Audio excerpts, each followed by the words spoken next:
کہ گھر میں جو مرضی ہوتا رہے وہ باہر مضبوط رہے گا۔ نکاح کو، میاں بیوی کے رشتے کو قرآن پاک نے اللہ نے اپنی نشانیوں میں سے نشانی کہا ہے۔ یہ فاحد میاں بیوی کا رشتہ جسے کہا یہ میری نشانیوں میں سے نشانی۔ پتہ خرابی کہاں سے شروع ہوتی ہے؟ سب سے پہلے تو شادی ہوتی ہے غیر شرعی۔ غیر شرعی کول 10واں ہو جائے تو مولانا صاحب کو بلاؤ، نعت خاں کو بلاؤ، اور بچے کی شادی ہو تو پھر اب نہیں حضور سے پیار، اب نہیں محبت، اب کدھر گئی غلامی؟ کہ اللہ رسول سے صرف دکھوں کا رشتہ؟ بلاؤ نا اب بھی بینڈ باجا، یہاں تو بینڈ باجا کل والے دن بھی منگاؤ، 10ویں پہ بھی منگاؤ، اور دکھوں کی بات آئی تو قرآن شریف شروع کرا لیا، اور جب سکھ آئے پھر آپ نے موت شروع کرا لی۔ اور بھائی مصطفیٰ کی نعت والے کو نا نعت ہی اچھی لگتی، اسے برات والے دن بھی نعت ہی اچھی لگتی، شادی والے دن بھی نعت ہی اچھی۔ پہلی بات تو یہ کہ غیر شرعی حرکات ہوتی ہیں شادی، اور ڈھیروں ہوتی، ڈھیروں۔ سب سے بری حرکت کون سی ہے؟ سب سے بری حرکت یہ ہوتی ہے کہ لڑکے اور لڑکیوں کا جوش و خروش سے شادیوں پہ جانا، اور پھر مووی والا آتا ہے وہ لڑکیوں کی عورتوں کی مووی بھی بناتا ہے۔ اور اب تو اللہ خیر کرے، مووی کو ویسے لوگوں نے فرض کفایہ سمجھ لیا ہے۔ اللہ معاف کرے، ہر آدمی نے ہاتھ میں موبائل پکڑا، اتنا ضروری کام ہے یہ۔ مووی بنتی ہے، مہندی ہوتی ہے، ناچ گانا ہوتا ہے، تماشے لگتے ہیں۔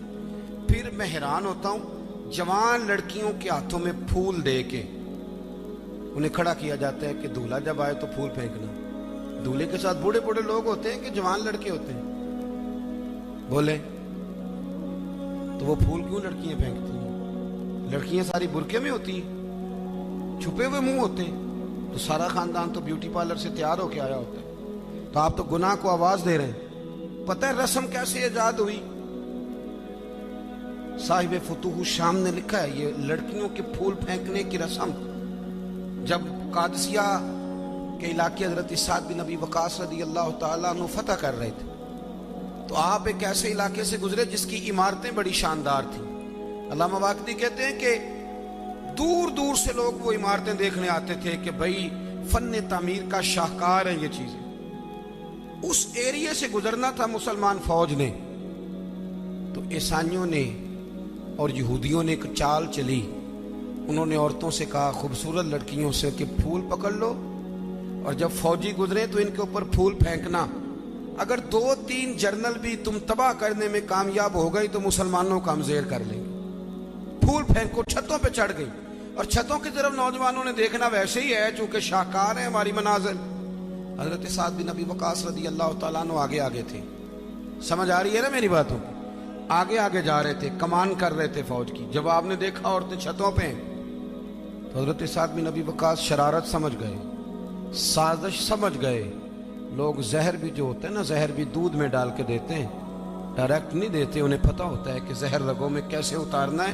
جناب سعد بن ابی وقاص آگے آگے تھے، جب دیکھا عورتیں چھتوں پہ ہیں تو فوراً بولے، گھوڑے پہ چڑھ گئے اور فوج کی طرف توجہ کر کے کہنے لگے، فوجیو تمہیں پتہ ہے نا اللہ کیا فرماتا ہے؟ رب فرماتا ہے مردوں سے کہو نظریں جھکا کے رکھیں۔ نظریں کون بلا؟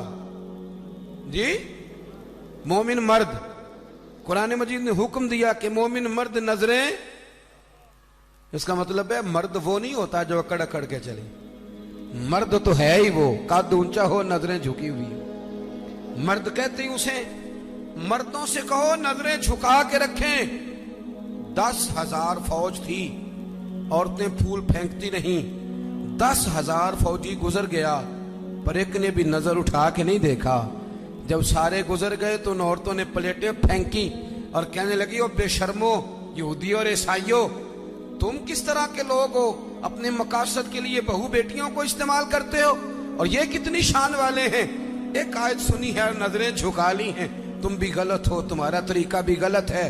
آج کے بعد ہم مدینے والے رسول کا کلمہ پڑھیں گے، ہم مسلمان ہوا کریں گے۔ اور ہمارے ہاں شروع انہوں نے کی تھی، اور اللہ خیر فرمائے رنگ ہم نے پکڑ لیا اس کا۔ ہمارے یہاں عورتیں پھول پھینکتی، بزرگ نہیں پھول پھینک سکتے، نوجوان نہیں پھینک سکتے۔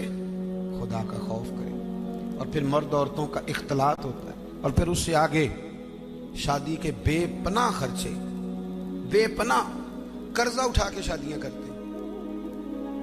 निकाह में तो दो आदमी जाएंगे, दो जोड़े जाएंगे।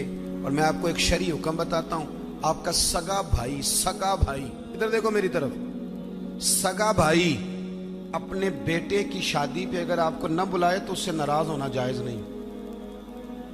तुसी ते मेरे नाल भी हो गए। ओ भाई, सगा भाई भी अगर अपने बेटे की शादी पे न बुलाए तो उसकी मर्जी है, ना बुलाए चाहे ना बुलाए, उससे नाराज होना जायज। तो आपको तो मंगनी में ना बुलाएं तो नाराज हो जाते। और अगर कोई कार्ड भेज दे ना सिर्फ वलीमे का, कहने ने वलीमे ते भी वही जान के जेड़े जाने नाल गए सन, असी सिर्फ वलीमे ते, भाई फर्ज है आपका जाना। हाँ, हुजूर ने हुक्म दिया है कि वलीमे की दावत दे तो जरूर जाया करो, लेकिन इसके इतने ज्यादा खर्चे हमने कर दिए। हमारे बच्चे, अब नाराज ना होना, गुनाह इसलिए आम हो गया कि हमने निकाह मुश्किल कर दिया। निकाह मुश्किल हो गया।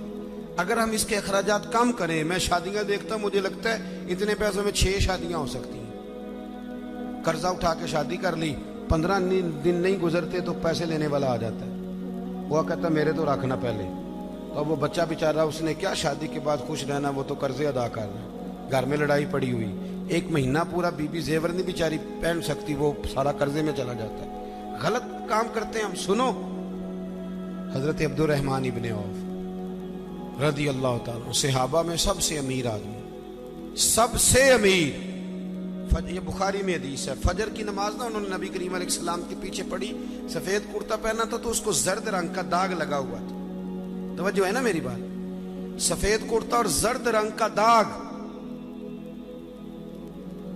नबी पाक सल्लल्लाहु अलैहि वसल्लम ने कहा, ये अब्दुर्रहमान ये क्या है? अर्ज की, या रसूलल्लाह, मैंने रात को निकाह किया था, खुशबू लगाई थी तो वो दाग रह गया। हुजूर ने तो कोई उस पर इसरार नहीं किया कि यार इतने अमीर आदमी की शादी मदीने में पता ही नहीं चला, किसी को खबर ही नहीं। यहाँ गरीब भी बाज नहीं आता, वो भी कहता मेरी नाक जो है वो कट जाएगी अगर मैंने करोड़ों रुपया ना लगाया, तो जब पैसे लेने वाले आएंगे फिर कट जाएगी कि छोटी हो जाएगी मजीद। मेहरबानी फरमाएं, आप किस चक्कर में पड़े हो? हुजूर ने क्या फरमाया? नबी करीम सल्लल्लाहु अलैहि वसल्लम फरमाने लगे, निकाह कर लिया तो वलीमा जरूर करना, चाहे एक बकरी ही ज़िबा करो। तो अपने घरों के अंदर सुकून का माहौल कायम करें, शादी और ब्याह को हुजूर की सुन्नत के दायरे में लेके आए। ये वफादारी का रिश्ता है, ये खुलूस का रिश्ता है। इस रिश्ते को खुलूस वाली मनाजिल की तरफ लेकर के जाएं। बीवी ख्याल करे कि मुझे अपनी खामन की खिदमत करनी है, खामन ख्याल करे कि मुझे बीवी, मैं अक्सर कहा करता हूँ, मैं कहता हूँ कि अगर आप बीवी के माँ बाप की इज्जत करेंगे तो वो भी आपके माँ बाप की इज्जत करेगी। आप तो माँ बदौलत कहते मैं नहीं कभी ससुराल गया जी, वो मैं दरवाजे पे छोड़ के आ जाता हूँ, फिर वो मैं लेने भी चला जाता हूँ, चूंकि मैं बहुत बड़ा नवाब हूँ। तो आप कैसे उम्मीद रखते हैं फिर वो आपके माँ बाप की खिदमत करेगी? सुने, 2 बातें अर्ज करता हूँ, बात खत्म करता हूँ। सैयदा तैयबा ताहिरा हजरत खतीजतुल कुबरा रदी अल्लाह ताला। जब आदमी अमीर हो ना, गरीब हो जाए तो उसके लिए बड़ी मुश्किलात होती। गरीब अमीर हो जाए तो कोई मुश्किल नहीं होती। हजरत खतीजतुल कुबरा मक्के की मलका थी, 20-20 कनीज़े नौकरानियां घर में काम करती। फिर सैयदा खतीजा कलमा पड़ गई, फिर मुसलमान हुई, हुजूर से निकाह हुआ। अगरचे हुजूर ने ऐलान नबुव्वत बाद में किया, लेकिन हजरत खतीजतुल कुबरा रदी अल्लाह ताला अन्हा कहते मैं तो उसी वक्त, ये कलमे का माना जो मैंने बयान किया यही समझ लें, मैं तो उसी वक्त ही समझ गई थी जब मेरे गुलाम ने आके बताया कि बादल के टुकड़े साया करते हैं, दरख्त इन पे झुकते हैं। फरमाते मैं तो उसी वक्त ही महबूब की गुलामी में आ गई। निकाह हो गया, हुजूर की बारगाह में आ गई। फरमाती है मैंने ना जोहर के वक्त सारा माल हुजूर की खिदमत में दिया, 20 कनीज़ें गुलाम जोहर के वक्त, और असर से पहले पहले महबूब ने हर शय अल्लाह के रास्ते में तकसीम कर दी। ये वक्त भी बतौर तमसील है कि जितना जोर असर के दरमियान वक्त होता है, इतने वक्त में बांट दिया हुजूर ने सारा कुछ। इतनी अमीर बीबी और फिर वो गरीब हो जाए। हजरत खतीजा ने फिर वो वक्त भी देखा कि आपके कपड़ों को 20-20 पैबंद लगे होते थे, 20-20। पहले कभी पानी का प्याला उठ के नहीं पिया, फिर घर में झाड़ू भी देती, फिर घर के सारे काम करती। एक दिन ना मुस्नद इमाम अहमद में मौजूद है, खाना पका के ना हजरत खतीजतुल कुबरा खाना पका के बावर्ची खाने से निकली तो कपड़े सारे पेवंद से भरे हुए, पाँव मुबारक पर भी घर के काम काज की वजह से बहुत सारी चीजें लगी हुई, पैर चूम रही हैं बहुत सारी चीजें। हजरत खतीजा बावर्ची खाने से खाना पका के निकली और जब महबूब करीम के सामने रखा तो हुजूर मुस्कुराने लगे, गौर से सैयदा का चेहरा देखने लगे।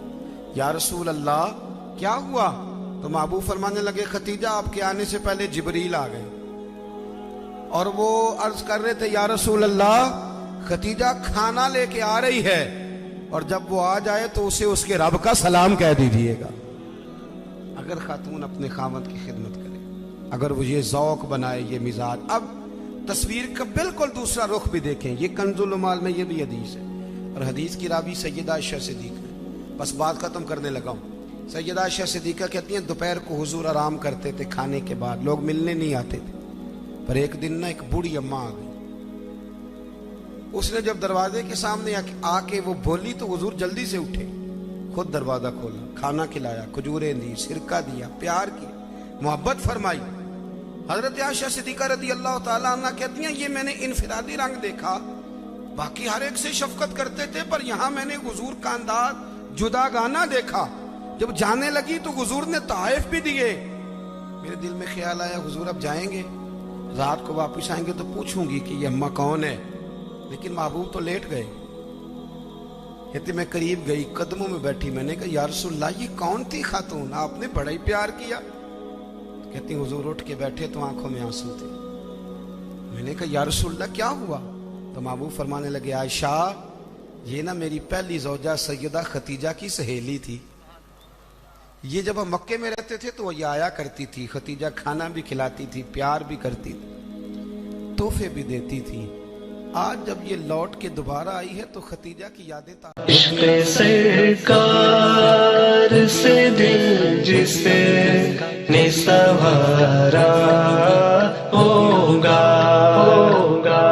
उसकी किस्मत का बुलंदी पे सितारा होगा, उसकी किस्मत का बुलंदी पे